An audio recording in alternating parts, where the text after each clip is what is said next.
Hi guys! Today I'm going to read you Winnie's Dinosaur Day by Valerie Thomas and Korky Paul.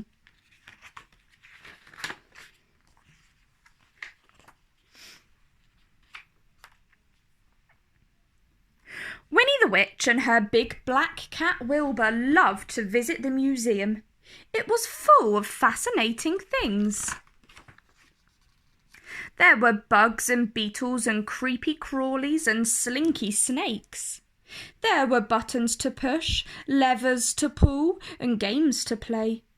But best of all was the dinosaur room. Winnie and Wilbur liked to look at the bones and the footprints and models. "I'd love to see a real dinosaur one day," Winnie always said. And Wilbur always thought, "I'm glad I'll never see a real dinosaur." One day, when Winnie and Wilbur were flying home from the library, Winnie looked down and saw a big crowd of people in the museum courtyard. "Whatever's happening there?" asked Winnie, and she flew down to have a look.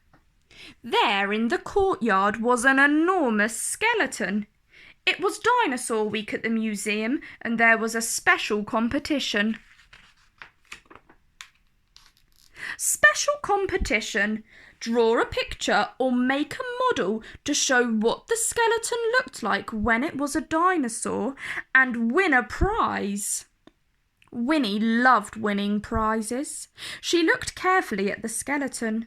It was very, very big with lots of spiky bits. Winnie couldn't decide whether to do a picture or a model, and she couldn't decide what the dinosaur might have looked like. "It's too hard, Wilbur," Winnie said. But she really wanted to win the prize. Then Winnie had an idea. "Jump on my shoulder, Wilbur," said Winnie, and they zoomed up into the sky and back to Winnie's house. Winnie got out her big book of spells. "Yes," she said. She shut her eyes, stamped her foot and shouted, "Abracadabra!" There was a flash of fire, a great whoosh. And Winnie and Wilbur were back in the time of the dinosaurs. There were dinosaurs everywhere. Big dinosaurs, enormous dinosaurs, gigantic dinosaurs. Winnie and Wilbur hid in a tree. "Now all we have to do is find a dinosaur that looks like the skeleton," said Winnie. "That should be easy." "Meow," said Wilbur. He didn't like the time of the dinosaurs. Winnie looked around carefully. "There it is," she cried. "Of course, it's a triceratops. Look at its 3 horns, Wilbur." "Meow," said Wilbur. He didn't want to look. He wanted to go home. Winnie got out her drawing book and her coloured pencils. It was much easier drawing a real dinosaur.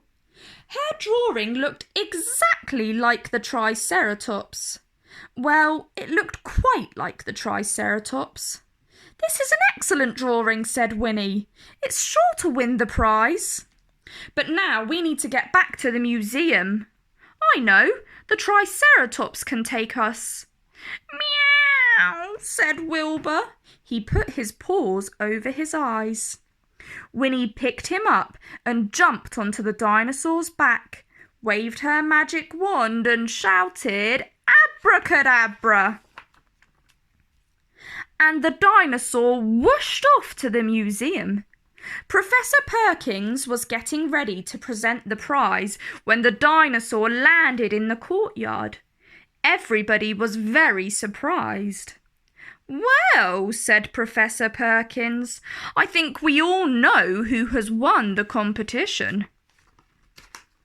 And he gave a big shiny medal to the Triceratops.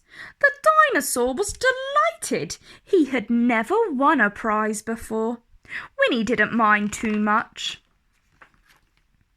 Then Winnie and Wilbur took the dinosaur home for tea. The dinosaur didn't like sandwiches or muffins or cakes, but he enjoyed eating Winnie's trees, and her roses were delicious. "Oh dear," Winnie said, "he'll eat my whole garden. It's a pity he's so big, Wilbur. He's such a nice dinosaur." Then Winnie had a wonderful idea. She waved her magic wand, shouted "Abracadabra!" and the enormous dinosaur was a tiny dinosaur. So now Winnie never has to cut her grass, and Wilbur has a playmate that is just the right size. The end. If you guys liked that story, like down below and subscribe to my channel for more.